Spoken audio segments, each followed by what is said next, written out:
When you think of ancient Rome, what comes to mind?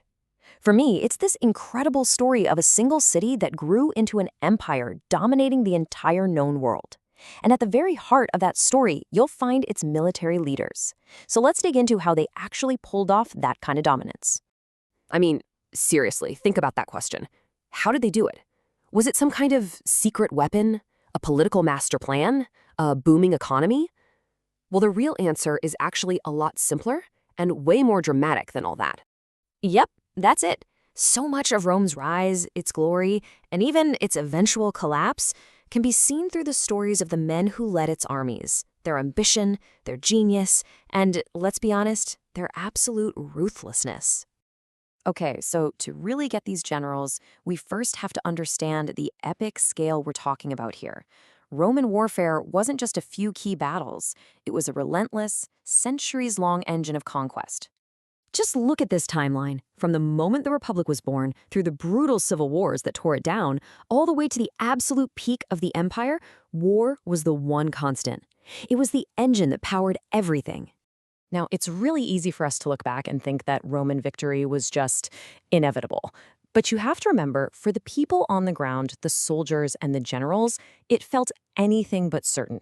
In fact, Rome's history is absolutely littered with devastating defeats. I mean, take the Battle of Teutoburg Forest. In just one disastrous ambush by Germanic tribes, 3 entire Roman legions were just wiped out. That's nearly 20,000 men, gone. The loss was so bad, it's said that Emperor Augustus would wander his palace crying out for his lost legions. It literally stopped Roman expansion in its tracks. The stakes were incredibly high. So, in the early Republic, a time when duty to the state was everything, the perfect general was a hero, someone who fought not for his own fame or fortune, but for the survival and the glory of Rome itself. And you will not find a better example of this than Scipio Africanus. See, Rome had this boogeyman, the brilliant Carthaginian general Hannibal, who was just tearing through Italy. While everyone else was panicking, a young Scipio had this crazy idea: take the fight to Hannibal's backyard. And this all came to a head at the Battle of Zama. So Hannibal unleashes his ultimate weapon, terrifying war elephants. But Scipio, he had this totally counterintuitive plan. Instead of forming a solid wall, he told his men to create channels in their lines. The elephants just charged right through the gaps, completely harmless. It was genius. And just like that, Hannibal's main force was left wide open. The result? A legendary, decisive victory for Rome. Scipio didn't just win a battle. He ended a 17-year war that had pushed Rome to the absolute brink. He literally saved the Republic. But that ideal of the selfless general, well, it wasn't going to last. As Rome got bigger and richer, so did the ambitions of its generals. And a huge shift was coming, one that was going to rip the Republic apart from the inside. The man who kicks off this whole transformation is a general named Gaius Marius. He brought in a whole series of military reforms that would completely change the game for Rome, both on and off the battlefield. So Marius created a professional army, open to even the poorest citizens. These guys became known as Marius's mules because they had to carry all their own gear. But here's the crucial part. Their pay, their careers, their retirement bonus, all of it depended on their general. So all of a sudden, who are you loyal to? Some abstract idea of the Senate, or the man right in front of you leading you to victory and riches? And right there, that's the danger. You've suddenly got these hugely popular generals leading what are, for all intents and purposes, private armies. The Republic had basically created the perfect recipe for its own destruction. And of course, this all boils over in a clash of titans, Pompey the Great versus Julius Caesar. They were once allies, but they became fierce rivals. Pompey had the backing of the old-school Senate, but Caesar had the fanatical loyalty of his legions, the guys he'd just led to conquer all of Gaul.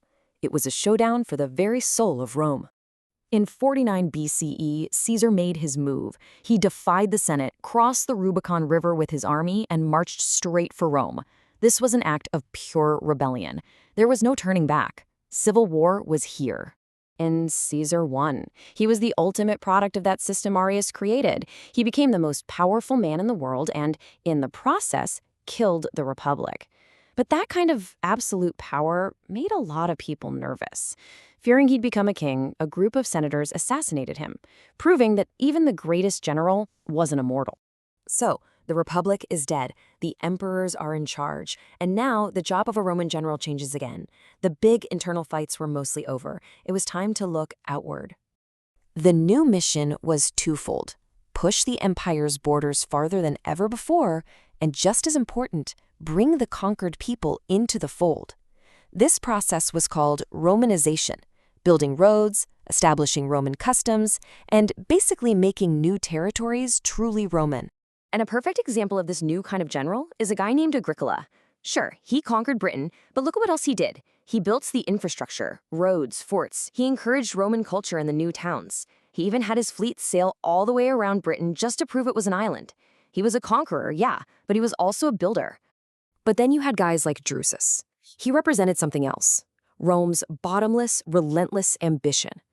He set his sights on conquering the vast, wild lands of Germany.